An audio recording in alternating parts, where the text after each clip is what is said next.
The phone screen glows in the dark room, casting a harsh light on your hands. Another notification, another ghosted thread.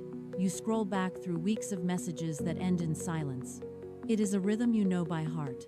The initial spark, the slow fade, the abrupt disconnect. You drop the phone on the bed and walk to the bathroom. The mirror reflects the exhaustion in your eyes, the tension tight across your jaw. You stare at your reflection, searching for the reason, for the flaw that keeps the loop turning. Is it the way you talk? The way you wait? You lean in, palms pressing hard against the cold porcelain of the sink. The frustration is a physical weight, a knot in your chest that will not loosen. You have been hunting for an answer in the faces of strangers, in the validation of a text, in the approval of someone who does not see you. But the mirror shows the only person who has been failing you. The cycle is not about who you meet. It is about the value you place on yourself. It is time to stop looking outward for the missing piece. Step 1 is a cold assessment of the trail you leave behind. You reach for the phone, looking for the person who ignores you, the one who is never fully present. You gravitate toward the unavailable because the distance feels like a challenge you are meant to win. Stop. Recognize that this habit is not a romantic struggle, but a self-imposed trap. Step 2 requires you to put the device down. Open your favorite social media app. Look at the curated images of couples and perfect milestones. Those are not lives, they are highlight reels designed to mask reality. Every time you compare your current solitude to their presented joy, you erode your own stability. Close the application. Walk away from the screen. The envy you feel is a distraction from the work you need to do on your own ground. You have spent too long measuring your worth against the shadows of other people's choices. It ends now. You must define what you will no longer tolerate. If you do not draw a line in the sand, you will be forced to accept whatever crumbs are tossed your way. Boundaries are not walls to keep people out. They are the floor you stand on to keep yourself upright. Listen to the voice in your head when the evening turns quiet. Would you speak to your best friend with that same biting tone? If you are lonely, you often default to criticism, treating your own mind like an enemy that needs to be fixed. Stop it. Treat your own thoughts with the same care you offer to others. Then, address the root of your desire. Are you actually looking for a partner? Or are you hunting for a savior? A savior is a ghost, a fantasy built on the hope that someone else will finally make you whole. That is a weight no partner can carry. It turns a relationship into a crutch rather than a connection. Radical honesty is your next move. Look at your history. Every time you waited for a hero to swoop in and rescue you from your life, you gave away your power. You accepted less because you were too busy waiting for an external fix.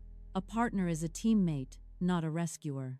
They are an equal, not an answer to your emptiness. Strip away the fairy tales. Stop looking for someone to complete your story and start writing it yourself.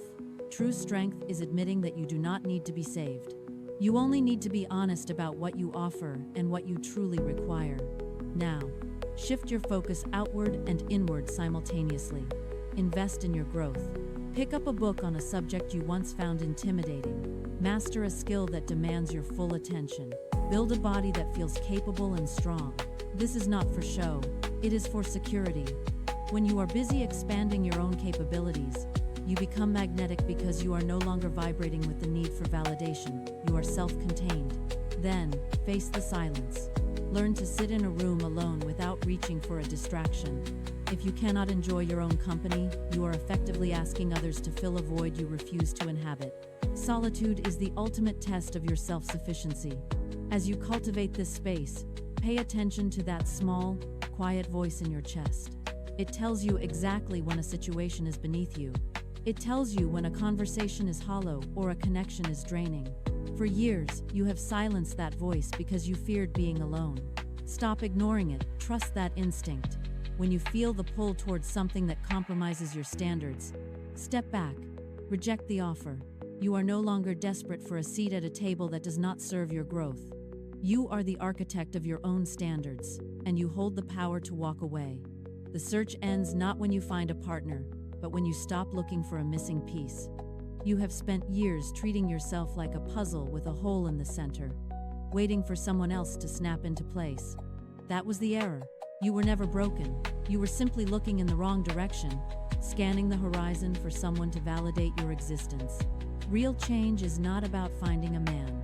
It is about becoming the kind of person who no longer relies on the approval of others to feel whole. You are the foundation. When you stop hunting for completion, the desperation evaporates. You become steady. Take a breath and look into the mirror. The person you have been waiting for, the one who possesses the strength, the intelligence, and the capacity to love, has been there the entire time. You are the teammate you were seeking. You are the architect of your own peace. The loop is broken. The cycle of ghosted messages and failed dates loses its power because your worth is no longer tethered to a response. You are complete. You are finished with the search. Look at your reflection and recognize the person who finally arrived home to herself.